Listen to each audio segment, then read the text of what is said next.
EBA, European Business Association, is one of the biggest business associations in Ukraine that unites mainly companies with the let's say European with foreign investments that are joined by the European values. So the association is created to promote the ethical European way of doing business in Ukraine, and based on that, to protect the interests of its members.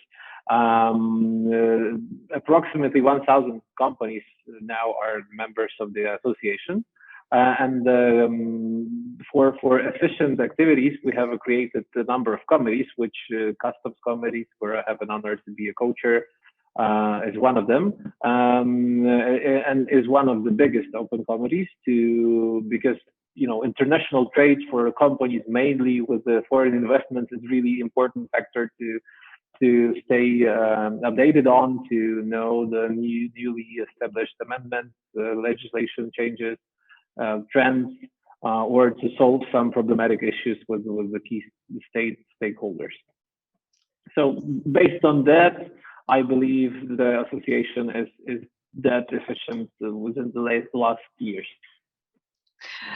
Okay, so and indeed in the customs field there are a lot of changes, not only these days but these years, I would say. So maybe you would mention a few what is changing. If we talk about Ukraine, I would name a few main factors that I see, the most game-changing, let's say, as we are unifying our legislation with the legislation of the European Union. We have now introduced the status of authorized economic operator. We even have the first company that has already achieved this status in Ukraine, and a few candidates. But I know a number of companies are now preparing to file the application. The authorized economic operator in Ukraine works quite in a similar way like the EU version of authorized economic operator. The following thing that is a really game changer in international trade in Ukraine would be that we are joining the common transit system with the EU and NAFTA countries. We expect, let's say, to be a participant of the convention by the end of this year. At least in 2021, we are actively implementing the, let's say, legislative basis for that, and also the software opportunities of the customs. So now we have a common transit regime in our legislation, and all required software solution to join. So we hope to be the member of the common transit system quite soon, which is really a simplifier to the international trade for the Ukrainian-based companies. And third thing, I would say that it is not something that is changed or amended in the legislation. It's just the latest trend. We have a growing number of trade defense investigation measures happening in Ukraine. Like, for instance, in May, we had 5 announcements of different trade defense measures in Ukraine. And within the last 5 days, 2 of them were announced.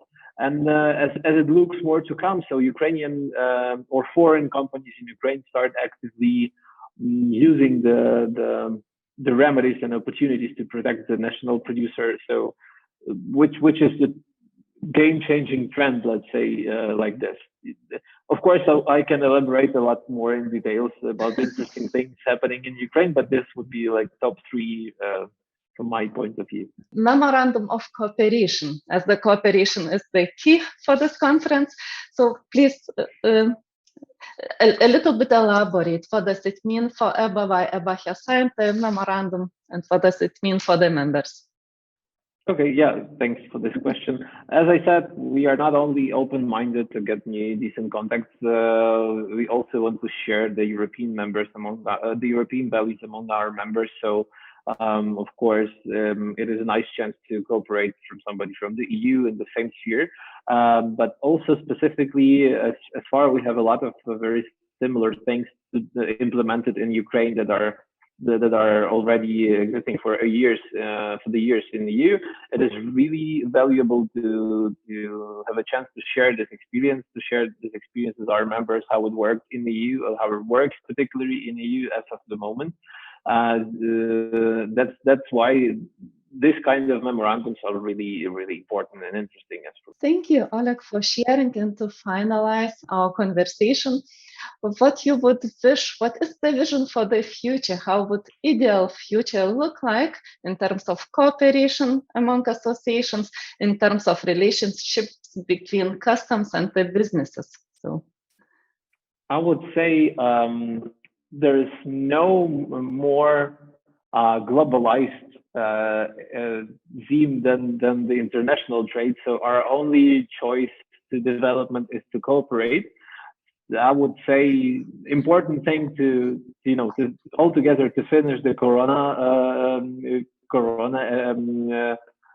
spread within the world, and to start cooperation, not only more cooperation, not only online but offline, and everything. The rest of things will get along.